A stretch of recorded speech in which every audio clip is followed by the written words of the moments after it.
I think that there is no place harder to be a truly loving person than living with the jerk you're married to.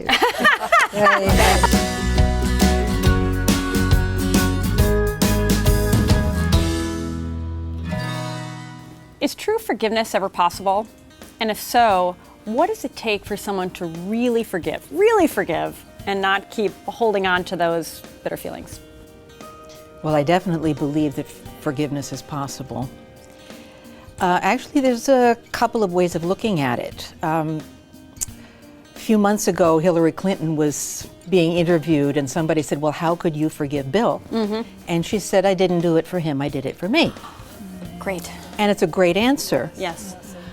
Except that that's a unilateral forgiveness. Yeah, I was going to say, and what about the relationship? Yes, it's a unilateral forgiveness, and very often that is what happens. The person who feels themselves the injured party just gets over it because they don't like living with the resentment and the irritation and the anger and the underlying, you know.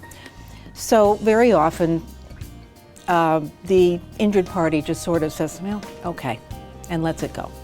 And the relationship can continue to build from there. But the injury is there. Right. The other kind of forgiveness that we really want to talk about is the relational forgiveness. And this is where we've been leading in our discussion this morning, where the perpetrator, if you will, is able, first of all, to forgive themselves. That's a big one. That really needs to happen, and then as we've been saying, everything that led into the affair, everything that was missing in the relationship can be looked at. I tell my clients I have this scar for a reason, that when they come in, there's a crisis, there's a gaping wound, and our job as therapists is to assess the situation, stop the bleeding, stitch it up, if you will, and that over time, through the healing process, which takes time, that, you know, in the future, you won't look at this every day. It won't hurt every day. When it does hurt, how you show up for your partner to say, you know, is that a trigger? Do I need to turn that movie? Are you okay? You know, to take care of this wound. But over time, you know, I talk about getting through, not getting over, and that forgiveness is a process, the decision, and to know what's your definition of forgiveness. To me is it's very not condoning important. the behavior, right? Right, and then, but healing is possible. Forgiveness is possible. Right. You know. I think living is about responding to the details of everyday life from the ego, but there's an observing ego that's looking at things at 30,000 foot. And our life is a journey. And the goal for most of us during our lifetime is to become a loving person. And on our path in our life, there are going to be challenges, opportunities that will help us practice becoming loving. And so I think that there is no place harder to be a truly loving person than living with the jerk you're married to. Exactly. Oh boy. Thank you, Helen. I mean, handsome, distinguished jerk in this case. You know, we can learn to preach a good sermon. We can go to India and care, you know, be loving with Mother Teresa, or you know, we can give, you know, but then we go home and there's our partner. Every obstacle in your path is an opportunity to do a spiritual practice. And isn't your spouse like your growth gift?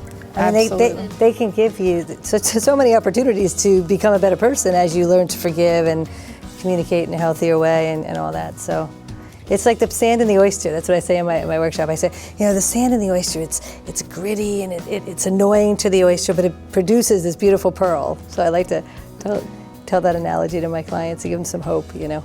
Absolutely. The thing that we found most useful, and Helen and I working with couples, is that a curiosity, which we talked about before, that leads ultimately to an empathic experience. Yeah, I was going to ask, where's empathy in this? Where So is here we go. empathy? And I can't be empathic with you as long as I just think you went off and had sex with my best friend or Right. whoever. But if I can really get it, that the relation in our relationship produced or did not produce for you the kind of safety that you need to thrive. And obviously, it didn't produce safety for me Right. because I went to my computer and you went to another person, or vice versa. But if the partners can get to empathy and then validation, you know, that really makes sense that you would do that, and I can imagine that. And that's where therapy is a process. The whole thing is a process, because Right. you're not going to start with empathy. You're going to start with blame. Yes. But you get to empathy. Then if I really get it and I can feel what it must have been like to live in this relationship that's devoid of safety, which is all that's missing in all relationships, Right. is an absence of safety. Right. Okay.